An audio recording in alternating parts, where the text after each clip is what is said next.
Hello दोस्तों, स्वागत है आपका अपने चल तैयारी जीत में। आज हम देखने वाले हैं छत्तीसगढ़ अगस्त मासिक टेस्ट 2022-23 का हल, यानी कक्षा 7वीं के मासिक आंकलन 2022-23 माह अगस्त 2022 कक्षा 7वीं के विषय संस्कृत के सभी प्रश्नों का हल यहाँ पर लेकर आए हैं। उत्तर सहित सभी के उत्तर हैं आपको यहाँ पर। यदि PDF चाहिए तो PDF का लिंक आपको डिस्क्रिप्शन में दिया गया है। यदि नहीं मिलता है तो आपको कमेंट कर देना है, तो आपको यहाँ पर प्रोवाइड करा दिया जाएगा। तो आज हम देखने वाले हैं अगस्त मासिक टेस्ट के संस्कृत पेपर कक्षा 7 का हल। यदि अभी तक आपने चैनल को सब्सक्राइब नहीं किया तो चैनल को सब्सक्राइब कर लीजिए। साथ ही साथ जो आपको बेल आइकन दिखेगा उस पर भी क्लिक कर देना, जिससे कि आपको सबसे पहले नोटिफिकेशन मिल सके। तो यहाँ पर हम देखने वाले हैं यहाँ पर संस्कृत पेपर का हल कक्षा 7वीं के। तो पूर्णांक आपका यहाँ पर रहने वाला है 25 नंबर का। यहाँ पर जो समय दिया गया है आपको यहाँ पर तो 40 मिनट का समय आपको दिया गया है। 2 भागों में ये पेपर डिवाइड किया गया है, खंड आ और खंड वा के रूप में। तो खंड आ आपका 20 नंबर का है और खंड वा आपका 5 नंबर का है। समय अवधि आपको दी गई है 2 और 3 में से जहाँ करना है आपको। तो इसके क्वेश्चन आपको पहले का हल देखने वाले हैं खंड आ का। तो खंड आ हमारा पहला क्या दिया गया है, देख लीजिए यहाँ पर। उद्घोष शब्द का हिंदी अर्थ क्या होता है? तो उद्घोष का हिंदी अर्थ आपका होता है घोषणा करना। तो यहाँ पर अगला क्वेश्चन देखते हैं। अगला क्वेश्चन हमारा क्या दिया है, तो शीलम भूषते। तो यहाँ पर इसका है रूपम, कुलम, मूर्खम और नेत्रम। तो यहाँ पर सही हो जाएगा, तो यहाँ पर कुलम। इसके बाद अगला क्वेश्चन देखेंगे। पहले का आपका दूसरा और दूसरे का भी दूसरा आंसर हो जाएगा। इसके बाद तीसरा क्वेश्चन हमारा दिया गया है। तीसरा भी देख लीजिए आपका यहाँ पर क्या दिया है। जनाः ईद उत्सवे वस्त्राणि धारयन्ति। तो यहाँ पर कैसे नवीनन्ति। तो यहाँ पर हो जाएगा ऑप्शन नंबर पहला सही। इसके बाद अगला क्वेश्चन देखते हैं चौथा। तो ये दिया गया हमारा क्वेश्चन नंबर चौथा। इसको पढ़ लेते हैं क्या दिया गया। लघुत्तरीय अति लघुत्तरीय प्रश्न है। निम्नलिखित प्रश्नों के उत्तर संस्कृत में लिखना है। तो पहला दिया है केन प्रक्रमः पूज्यते घटा। दूसरा दिया गया है ज्ञानम का लभयते। तो यहाँ पर इनके आंसर देख लीजिए। तो ये दिए गए हैं इनके आंसर यहाँ पर। तो यहाँ पर ये दिए गए।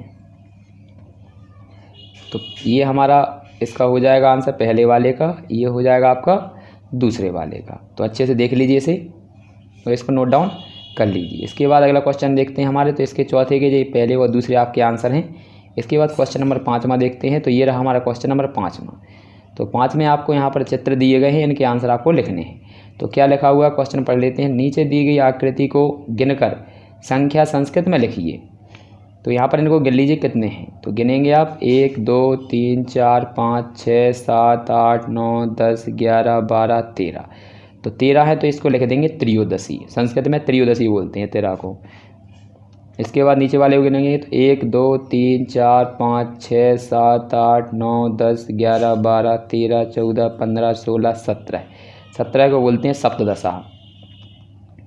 तो यहाँ पर इसके आंसर आपको यहाँ पर दिख रहा है, अच्छे से लिख लीजिए। इसके बाद क्वेश्चन नंबर 6वां देखते हैं क्या दिया गया है। तो क्वेश्चन नंबर हमारा 6वां दिया गया यहाँ पर भिन्न पद को छांट कर लिखिए, यानी भिन्न पद को छांटना है। तो पहले में आपका यहाँ पर भिन्न पद हो जाएगा भविष्यति, दूसरे में आपका भिन्न पद हो जाएगा बानरा। ठीक है, क्योंकि यहाँ पर पक्षियों की बात चल रही है और यहाँ पर ये बंदर की बात चल रही, तो अलग अलग हो जाएंगे। तो यहाँ पर अलग ही हमें छांटना था। इसके बाद अगला देखेंगे लघुत्तरीय प्रश्न के उत्तर, यानी क्वेश्चन नंबर 7वां। तो ये दिया गया हमारा क्वेश्चन नंबर 7। तो इसको पढ़ लीजिए अच्छे से क्या लिखा है।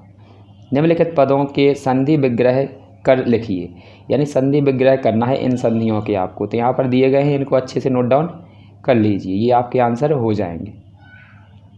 यानी ये आंसर अच्छे से नोट डाउन आपको कर लेना है। इसके बाद क्वेश्चन नंबर अगला देखते हैं। अगला क्वेश्चन हमारा क्या दिया गया है 8वां। तो ये दिया गया हमारा क्वेश्चन नंबर 8। तो इसको पढ़ लेते हैं। संस्कृत यहाँ पर रूपम में दिए गए हैं, अनेक उनके अर्थ दिए गए, सम्मिलन करना है। तो यहाँ पर सम्मिलन कर दीजिए, किसका किसके साथ करना है। तो देखिए यहाँ से ये दिया है सम्मिलित कीजिए। ठीक है, तो यहाँ पर अर्थ के साथ करना है। तो इसका किससे मिलाएंगे, सही उत्तर मिलाना है। तो श्रुत्वा लिखा है, कृत्वा लिखा है, गत्वा लिखा है। तो ध्यान रखेंगे श्रुत्वा यानी होता है सुनना, तो इसका मिलाएंगे सुनना। ठीक है, और इसके बाद कृत्वा यानी होता है, कृत्वा यानी होता है, कृत्वा लिखा है तो खरीदना, और इसके बाद गत्वा लिखा है तो जाना। तो यहाँ पर ये सही जोड़ियाँ मिलानी हो, यहाँ पर इसमें लिखनी है। तो यहाँ पर आपको आंसर दिख रहे होंगे, तो यहाँ से अच्छे से नोट डाउन कर लीजिए।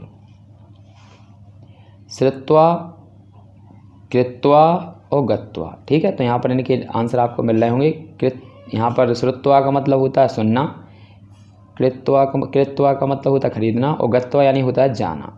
तो यहाँ पर अच्छे से देख लीजिए इनके आंसर, ये आपको यहाँ पर दिख रहे होंगे। इसके बाद हम देखने वाले हैं अगला क्वेश्चन 9वां, दीर्घ उत्तरीय प्रश्न। निम्नलिखित श्लोकों को पढ़कर निर्देश अनुसार प्रश्नों के उत्तर लिखना है। तो आइए इनके उत्तर देख लेते हैं। क्या दिया गया प्रश्न, ये दिया गया हमारा, तो यहाँ पर देखेंगे ये आपका श्लोक दिया गया है और यहाँ पर इनके क्वेश्चन दिए गए हैं। तो इन क्वेश्चनों को पढ़ लेते हैं अच्छे से, श्लोक को पढ़ के आप आंसर देंगे। तो पहला हमारा क्वेश्चन दिया गया है, श्लोक में अग्नि के लिए प्रयुक्त संस्कृत शब्द का पद का क्या प्रयोग किया गया, तो पावक। तो इसका हमारा का आंसर हो जाएगा पावक। इसके बाद श्लोक में प्रयुक्त क्रिया यानी कोई एक लिखनी है, तो दहती। दहती यानी होता है जलना, तो जलना का यहाँ पर दूसरे क्वेश्चन का आंसर है हमारा दहती। इसके बाद तीसरा क्वेश्चन दिया, श्लोक में प्रयुक्त अव्यय शब्द का प्रयोग कौन सा है, तो ना। तो ये 3 क्वेश्चनों के आंसर हम देख चुके हैं, का, खा और गा। इसके बाद अगला क्वेश्चन देखेंगे, हमारा अगला क्वेश्चन में क्या दिया गया है घाघड़ी में, तो श्लोक का भावार्थ लिखना है, यानी इसका अर्थ लिखना है। तो देख लीजिए इसका अर्थ, ये दिया गया है इसका अर्थ अच्छे से, तो इसको अच्छे से पढ़ लीजिए। तो क्या दिया गया अर्थ इसमें, इस आत्मा को वस्त्र नहीं काट सकते, इसको आग नहीं जला सकती, इसको जल नहीं गला सकता और वायु नहीं सुखा सकती है। ये इसका हिंदी अर्थ हो जाएगा भावार्थ। तो इसको अच्छे से नोट डाउन कर लीजिए।